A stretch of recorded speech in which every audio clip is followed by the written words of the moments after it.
जय गुरु जी। शुक्राना गुरु जी, अनंतम अनंतम शुक्राना। ओम नमः शिवाय। शिव जी सदा सहाय। ओम नमः शिवाय। गुरु जी सदा सहाय। संगत जी, आज की कथा प्रारंभ होने जा रही है शिव महापुराण की।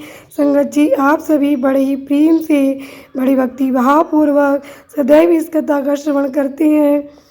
चलिए आज का अध्याय प्रारंभ करते हैं। संगत जी, आज की कथा बहुत ही अद्भुत, बहुत ही मन को प्रसन्न करने वाली कथा है। संगत जी, जहाँ पर माता मीना रूठ गई थी, उन्होंने भगवान शिव के लिए अपनी पुत्री शिवा को देने से इनकार कर दिया था। उन्होंने कहा, जब तक भगवान शिव अपना सुंदर स्वरूप धारण नहीं करेंगे, तब तक मैं अपनी पुत्री शिवा का हाथ भगवान शिव के हाथ में नहीं दूंगी। संगत जी, भगवान शिव की अनेक देवताओं ने तथा अन्य सप्तऋषियों महर्षियों ने उत्तम उत्तम स्तोत्रों द्वारा स्तुति करके उन्हें प्रसन्न किया।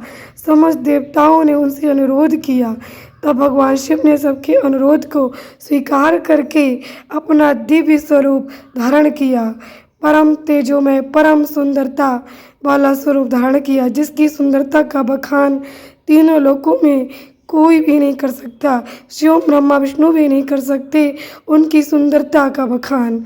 संगत जी, उससे भगवान विष्णु की भी सुंदरता भगवान शिव से कम हो गई, जिस समय उन्होंने अपना सौंदर्य रूप धारण किया। संगत जी, इसीलिए आज की कथा बहुत ही अद्भुत, बहुत ही खास है, बहुत ही मन को प्रसन्न करने वाली कथा है। इस कथा में भगवान शिव के अद्भुत स्वरूप के दर्शन होंगे। चलिए शुरू करते गुरु वंदना, गुरु मंत्र तथा शिव मंत्र के साथ। गुरु ब्रह्मा गुरु विष्णु गुरुर्देवो महेश्वरा, गुरु साक्षात् परब्रह्म तस्मै श्री गुरवे नमः। कर्पूरगौरं करुणावतारं संसारसारं भुजगेन्द्रहारं सदा वसन्तं हृदयारविन्दे भवं भवानी सहितं नमामि, भवं भवानी सहितं नमामि। ओम नमः शिवाय। शिव जी सदा सहाय। ओम नमः शिवाय। गुरु जी सदा सहाय। भगवान शिव का अपने परम सुंदर दिव्य रूप को प्रकट करना, मीना की प्रसन्नता और क्षमा प्रार्थना तथा पूर्वासिनी स्त्रियों का शिव के रूप का दर्शन करके जन्म और जीवन को सफल मानना। ब्रह्मा जी कहते, नारद, इसी समय भगवान विष्णु से प्रेरित हो तुम शीघ्र ही भगवान शंकर को अनुकूल बनाने के लिए उनके निकट गए। वहां जाकर देवताओं का कार्य सिद्ध करने की इच्छा से नाना प्रकार के स्तोत्रों द्वारा तुमने रुद्रदेव को संतुष्ट किया। तुम्हारी बात सुनकर शंभु ने प्रसन्नता पूर्वक अद्भुत उत्तम एवं दिव्य रूप धारण कर लिया। ऐसा करके उन्होंने अपने दयालु स्वभाव का परिचय दिया। उन्हें भगवान शंभु का वे स्वरूप कामदेव से भी अधिक सुंदर तथा लावण्य का परम आश्रय था।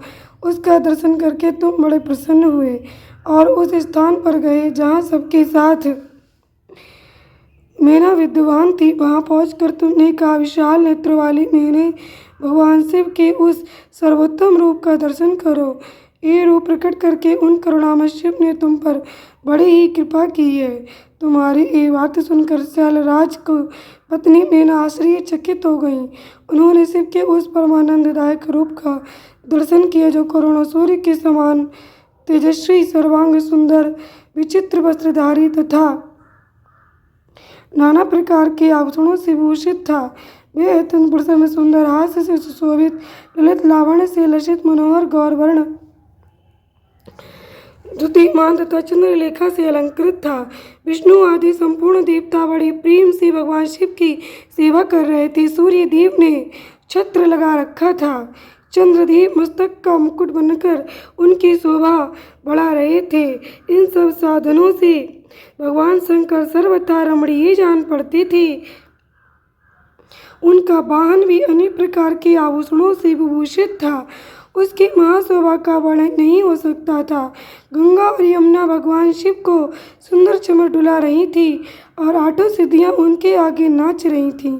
उस समय में भगवान विष्णु तथा इंद्र आदि देवता अपने अपने वेश को भली भांति विभूषित करके पर्वतवासी भगवान शिव के साथ चल रहे थे।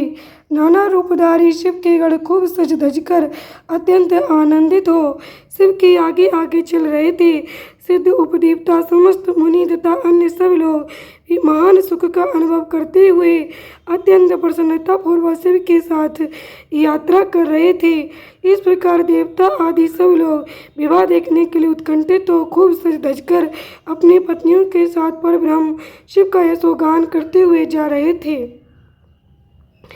विश्वावसु आदि गंधर्व अप्सराओं के साथ वो शंकर जी के उत्तम यश का गान करते हुए उनके आगे आगे चल रहे थे।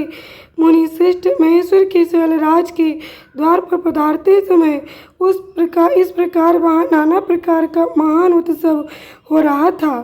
मुनीश्वर, उस समय वहाँ परमात्मा शिव की जैसी शोभा हो रही थी उसका विशेष रूप से वर्णन करने में कौन समर्थ हो सकता है।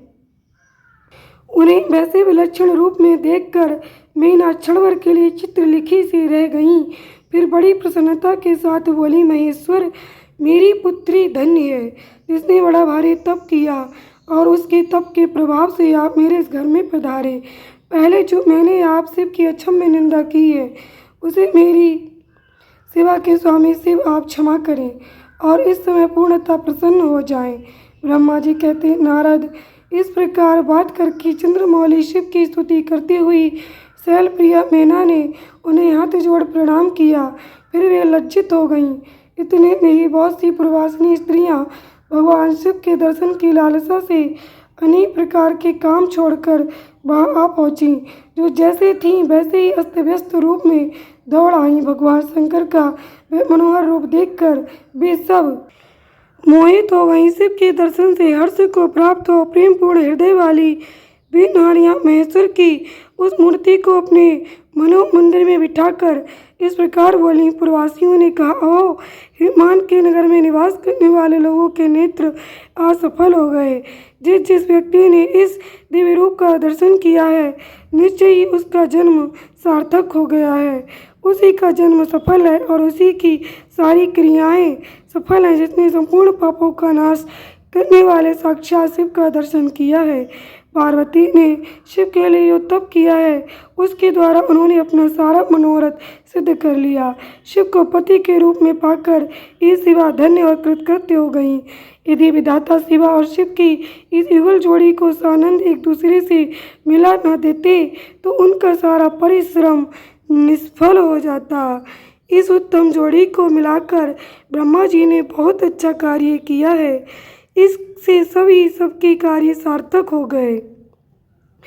तपस्या के बिना मनुष्यों के लिए शंभु का दर्शन दुर्लभ है। भगवान शंकर के दर्शन मात्र से ही सब लोग कृतार्थ हो गए। जो जो सर्वेश्वर गिरिजापति शंकर का दर्शन करते हैं वे सारे पुरुष श्रेष्ठ और हम सारी स्त्रियां भी धन्य हैं, धन्य हैं। ब्रह्मा जी कहते, नारद, ऐसी बात कहकर उन स्त्रियों ने चंदन और अक्षत से शिव का पूजन किया और बड़े आदर से उनके ऊपर खीलों की वर्षा की।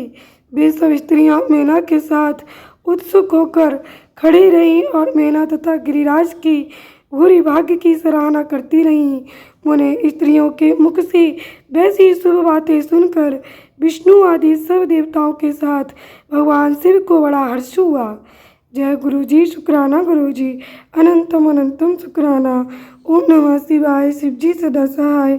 ओम नमः शिवाय, गुरु जी सदा सहाय। संगत जी, आज का हमारा ये अध्याय यहीं पर संपूर्ण हुआ। आप और आपके परिवार पर सदैव भगवान शिव, माँ पार्वती की असीम कृपा बनी रहे। आप सबके घर में सदैव मांगलिक कार्य होते रहें। आप सभी के जीवन में सदैव सुख शांति समृद्धि बनी रहे। सभी जिन लोगों को अभी तक वैवाहिक जीवन का सुख प्राप्त नहीं हुआ है उन सभी संगत के लिए वैवाहिक जीवन का सुख प्राप्त हो। जय गुरु जी, शुक्राना गुरु जी, अनंतम अनंतम शुक्राना। ओम नमः शिवाय शिव जी सदा सहाय। ओम नमः शिवाय गुरु जी सदा सहाय।